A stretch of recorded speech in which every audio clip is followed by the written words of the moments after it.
ಕರ್ನಾಟಕದಲ್ಲಿ ಜನ ಮಾತಾಡ್ಕೊಳ್ತಾ ಇದ್ದಾರೆ. ದುಬಾರಿ ದುನಿಯಾ ಆಗ್ಬಿಟ್ಟಿದೆ. ಎಲ್ಲಿ ನೋಡಿದ್ರು ಕೂಡ ಬೆಲೆ ಏರಿಕೆ. ಒಂದು ತರಕಾರಿ ಆಗಿರ್ಬೋದು, ಬೇಳೆಯನ್ನ ಖರೀದಿಸಬೇಕು ಅಂದ್ರೂ ಕೂಡ ಬೆಲೆ ಏರಿಕೆ ಅಂತ. ಇದೀಗ ಕರ್ನಾಟಕದ ಜನರೇ ಮತ್ತೊಂದು ಬೆಲೆ ಏರಿಕೆಗೆ ಸಜ್ಜಾಗಿ. ಯಾಕಂದ್ರೆ ಕರ್ನಾಟಕದಲ್ಲಿ ಬಸ್ ಪ್ರಯಾಣ ದರ ಏರಿಕೆ ಫಿಕ್ಸ್ ಅಂತ ಹೇಳಲಾಗ್ತಾ ಇದೆ. ಕರ್ನಾಟಕದ ಜನ ಮತ್ತೊಂದು ಬೆಲೆ ಏರಿಕೆಗೆ ಸಜ್ಜಾಗಬೇಕು. ಕರ್ನಾಟಕದಲ್ಲಿ ಬಸ್ ಪ್ರಯಾಣ ದರ ಏರಿಕೆ ಫಿಕ್ಸ್.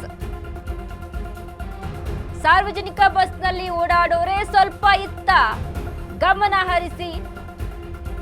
ಟ್ರಿಪ್ ಹೋಗುವಂತಹ ಪ್ಲಾನ್ ಇದ್ರೆ ಈಗಲೇ ಹೋಗ್ಬಿಡಿ. ಹಿಂದೆ ಬಸ್ ಟಿಕೆಟ್ ದರ ಏರಿಕೆ ಮಾಡಲಿದೆ ಸರ್ಕಾರ. ಸಿಎಂ ಡಿಕೆ ಶಿವಕುಮಾರ್ ನೇತೃತ್ವದಲ್ಲಿ ಸಚಿವ ಸಂಪುಟ ಸಭೆಯಲ್ಲಿ ಬೆಲೆ ಏರಿಕೆ ಬಗ್ಗೆ ಅಂತಿಮ ತೀರ್ಮಾನವನ್ನ ತೆಗೆದುಕೊಳ್ಳಲಾಗುತ್ತೆ. ಡಿಕೆ ಶಿವಕುಮಾರ್ ಅವರ ಮೊದಲ ಸಂಪುಟ ಸಭೆ. ಕರ್ನಾಟಕದಲ್ಲಿ ಬಸ್ ಪ್ರಯಾಣ ದರ ಏರಿಕೆ ವಿಚಾರಕ್ಕೆ ಸಂಬಂಧಪಟ್ಟಂತೆ ಚರ್ಚೆ ನಡೀತಾ ಇರುವಂತದ್ದು. ಸಂಪುಟ ಸಭೆಯಲ್ಲಿ ತೀರ್ಮಾನ ಆಗುತ್ತೆ, ಬೆಲೆ ಏರಿಕೆ ಆಗುತ್ತಾ ಅಥವಾ ಇಲ್ಲ ಅನ್ನುವಂತ ನಿಟ್ಟಿನಲ್ಲಿ. ಬಟ್ ಆಲ್ಮೋಸ್ಟ್ ಹೇಳಲಾಗ್ತಾ ಇದೆ ಬೆಲೆ ಏರಿಕೆ ಮಾಡುವಂತ ಸಾಧ್ಯತೆಗಳು ಹೆಚ್ಚಾಗಿದೆ ಅಂತ. ಟಿಕೆಟ್ ದರ ಹೆಚ್ಚಳ ವಿಚಾರಕ್ಕೆ ಸಂಬಂಧಪಟ್ಟಂತೆ ಇವತ್ತು ಚರ್ಚೆ ಆಗುತ್ತೆ. ಸಿಎಂ ಡಿಕೆ ಶಿವಕುಮಾರ್ ಅವರ ನೇತೃತ್ವದಲ್ಲಿ ನಡೀತಾ ಇದ್ದಂತ ಸಂಪುಟ ಸಭೆಯಲ್ಲಿ ಬೆಲೆ ಏರಿಕೆಯ ಬಗ್ಗೆ ಅಂತಿಮ ತೀರ್ಮಾನವನ್ನ ತೆಗೆದುಕೊಳ್ತಾರೆ. ಎಷ್ಟರ ಮಟ್ಟಿಗೆ ಬೆಲೆ ಏರಿಕೆ ಆಗುತ್ತೆ, ಬೆಲೆ ಏರಿಕೆ ಆಗುತ್ತಾ ಅಥವಾ ಇಲ್ವಾ, ಇವೆಲ್ಲದರ ಬಗ್ಗೆ ಸಂಪುಟ ಸಭೆಯಲ್ಲಿ ತೀರ್ಮಾನವನ್ನ ತೆಗೆದುಕೊಳ್ಳಲಾಗುತ್ತೆ. ಬಟ್ ಈಗಾಗಲೇ ಜನ ಬೆಲೆ ಏರಿಕೆಯ ವಿಚಾರಕ್ಕೆ ಸಂಬಂಧಪಟ್ಟಂತೆ ಬೇಸತ್ತು ಹೋಗ್ಬಿಟ್ಟಿದ್ದಾರೆ. ಬಸ್ ಟಿಕೆಟ್ ದರದ ವಿಚಾರಕ್ಕೆ ಸಂಬಂಧಪಟ್ಟಂತೆ ನಾವು ಮಾತನಾಡಿದ್ರೆ ಈಗ ಹೇಳಲಾಗ್ತಾ ಇತ್ತು ಪೆಟ್ರೋಲ್ ಡೀಸೆಲ್ ದರ ಏರಿಕೆ ಆಗಿದೆ, ಎಲ್ಲದರಲ್ಲೂ ಕೂಡ ಟ್ರಾನ್ಸ್ಪೋರ್ಟ್ ವಿಚಾರಕ್ಕೆ ಸಂಬಂಧಪಟ್ಟಂತೆ ನೋಡಿದ್ರೆ ಅಲ್ಲೂ ಕೂಡ ದರ ಏರಿಕೆ ಆಗಿದೆ. ಸೊ ಹಾಗಾಗಿ ನಾವು ದರ ಏರಿಕೆ ಮಾಡ್ತಾ ಇದ್ದೀವಿ ಅನ್ನುವಂಥ ಮಾತನ್ನ ಸರ್ಕಾರ ಹೇಳಿತ್ತು. ಡಿಕೆ ಶಿವಕುಮಾರ್ ಕೂಡ ಮಾತನಾಡಿದ್ರು ಈ ವಿಚಾರಕ್ಕೆ ಸಂಬಂಧಪಟ್ಟಂತೆ. ಬಟ್ ಈಗ ಪೆಟ್ರೋಲ್ ದರ ವಿಚಾರಕ್ಕೆ ಸಂಬಂಧಪಟ್ಟಂತೆ ಬೆಲೆ ಇಳಿಕೆ ಆಗಬಹುದು ಅನ್ನುವಂಥ ನಿಟ್ಟಿನಲ್ಲಿ ಚರ್ಚೆ ನಡೀತಾ ಇದೆ. ಕೇಂದ್ರ ಸರ್ಕಾರ ಇದ್ರ ಬಗ್ಗೆ ಗಮನ ಹರಿಸ್ತಾ ಇದೆ ಅಂತ.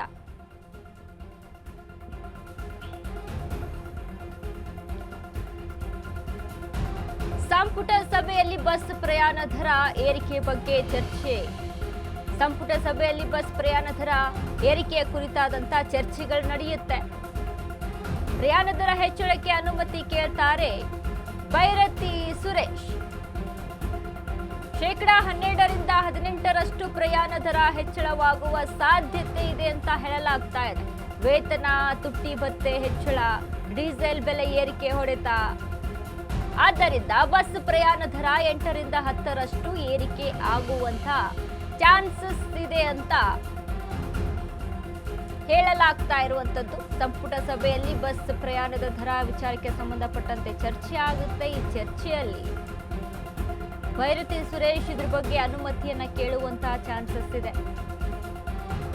ಪ್ರಯಾಣದ ದರ ಹೆಚ್ಚಳ ವಿಚಾರಕ್ಕೆ ಸಂಬಂಧಪಟ್ಟಂತೆ 12% 18% ಪ್ರಯಾಣ ದರ ಹೆಚ್ಚಳ ಆಗುವಂಥದ್ದು. ವೇತನ, ತುಟ್ಟಿ ಭತ್ಯೆ ಹೆಚ್ಚಳ, ಇನ್ನು ಡೀಸೆಲ್ ಬೆಲೆ ಏರಿಕೆ ಹೊಡೆತ, ಇವೆಲ್ಲವನ್ನ ಕೂಡ ಮುಂದಿಟ್ಕೊಂಡು ಬೆಲೆ ಏರಿಕೆ ವಿಚಾರಕ್ಕೆ ಸಂಬಂಧಪಟ್ಟಂತೆ ಚರ್ಚೆ ಆಗಬಹುದು. ಬಟ್ ಈ ಹಿಂದೆ ದರ ಏರಿಕೆ ಆಗಿತ್ತಲ್ಲ, ಮತ್ತೆ ಬಸ್ ಪ್ರಯಾಣ ದುಬಾರಿ. ಈಗಾಗಲೇ ಪ್ರಸ್ತಾವನೆ ಸಲ್ಲಿಸಿರುವಂತಹ ಸಾರಿಗೆ ನಿಗಮಗಳು, ಸಿಎಂ ಡಿಕೆಶಿ ವಿವೇಚನೆಗೆ ಬಿಟ್ಟಿರುವಂತಹ ಅಧಿಕಾರಿಗಳು, ಕಳೆದ ವರ್ಷ 15% ದರ ಹೆಚ್ಚಿಸಿದ್ದ ರಾಜ್ಯ ಸರ್ಕಾರ ಇದೀಗ ಮತ್ತೊಮ್ಮೆ ಬೆಲೆ ಏರಿಕೆ ಬಗ್ಗೆ ಪ್ರಸ್ತಾವನೆ ಸಲ್ಲಿಕೆ ಆಗುವಂಥದ್ದು ಇವತ್ತಿನ ಮೀಟಿಂಗ್ನಲ್ಲಿ. ಇತ್ತೀಚೆಗೆ ಬೆಲೆ ಹೆಚ್ಚಿಸುವ ಸುಳಿವು ನೀಡಿದಂತಹ CM DKShi BMTC, KSRTC bus ಪ್ರಯಾಣ ದರ ಏರಿಕೆ. ಈಗಾಗಲೇ ಸಾರಿಗೆ ನಿಗಮಗಳು ಇದರ ಪ್ರಸ್ತಾವನೆಯನ್ನು ಸಲ್ಲಿಸಿದ್ದಾವೆ. ನೋಡಿ, ಸಾರಿಗೆ ನೌಕರರ ಸಂಬಳ, ವೇತನ ಹೆಚ್ಚಳ ವಿಚಾರಕ್ಕೆ ಸಂಬಂಧಪಟ್ಟಂತೆ ಆಗಿರ್ಬೋದು, ಇನ್ನು ಪರಿಷ್ಕರಣೆ, ವೇತನ ವಿಚಾರಕ್ಕೆ ಆದಂಥ ಪರಿಷ್ಕರಣೆ ಆಗಿರ್ಬೋದು, ಇನ್ನು ಹಿಂದಿನ ಒಂದು ಏನು ಕೊರೋನಾ ಟೈಮಲ್ಲಿ ಇದ್ದಂಥ ವೇತನ ಇತ್ತಲ್ಲ, 36 ತಿಂಗಳ ವೇತನ, ಹಿಂಬಾಕಿ ವೇತನ ಇತ್ತಲ್ಲ, ಅದನ್ನ ಸರ್ಕಾರ ಕೂಡ ಕೊಡ್ತೀನಿ ಅಂತ ಹೇಳಿರುವಂಥದ್ದು. ಆಲ್ರೆಡಿ ಈಗಾಗಲೇ ಏನು ಸರ್ಕಾರ ಹೇಳ್ತಾ ಇತ್ತು, ನಾನು 6 ತಿಂಗಳ ವೇತನವನ್ನು ಕೊಡ್ತೀವಿ ಅಂತ. ಬಟ್ ಅದಕ್ಕೆ ಒಪ್ಪಿಗೆ ನೀಡಿರಲಿಲ್ಲ ಸಾರಿಗೆ ಸಿಬ್ಬಂದಿಗಳು. ಹೀಗಾಗಿ ನಾವು ಎಷ್ಟು ದುಡಿದಿದ್ದೀವೋ ಅಷ್ಟು ವೇತನ ಬೇಕು ಅಂತ ಪಟ್ಟನ್ನು ಹಿಡಿದಿದ್ರು. ಇದೆಲ್ಲವನ್ನ ಕೂಡ ಮತ್ತೆ ಜನರ ಮೇಲೇನೆ ಹೇರಿಕೆಯನ್ನು ಹಾಕುತ್ತಾ ಸರ್ಕಾರ ಅಂತ. ಈಗಾಗಲೇ ಹಿಂದಿನ 1 ವರ್ಷ 15% ಬಸ್ ಪ್ರಯಾಣ ದರವನ್ನು ಹೆಚ್ಚಳ ಮಾಡಿದ್ರು. ಯಾವ ಕಾರಣಕ್ಕೆ ಹೆಚ್ಚಳ ಮಾಡಿದ್ರು? ಆ ಸಂದರ್ಭದಲ್ಲಿ ಇವರು ಶಕ್ತಿ ಯೋಜನೆ ಅಂತ ಫ್ರೀ ಗ್ಯಾರಂಟಿಯನ್ನ ಕೊಟ್ಟು ಅದರ ಹೊರೆಯನ್ನ ಜನರ ಮೇಲೆ ಹೇರಿದ್ರು. ಈಗ ಮತ್ತೆ ಅದೇ ಕೆಲಸ ಮಾಡ್ತಾ ಇದೆ ಸರ್ಕಾರ. ಸರ್ಕಾರ ಮಾಡುವಂತ ಎಡವಟ್ಟುಗಳಿಗೆಲ್ಲ ಜನಾನೇ ಅದರ ಬೆಲೆಯನ್ನ ತೆರಬೇಕು, ಜನಾನೇ ಅದರ ಹೊರೆಯನ್ನ ಹೊರಬೇಕು. ಆ ರೀತಿಯಾದಂಥ ಸಿಚುವೇಶನ್ ಇದೆ ಈಗ.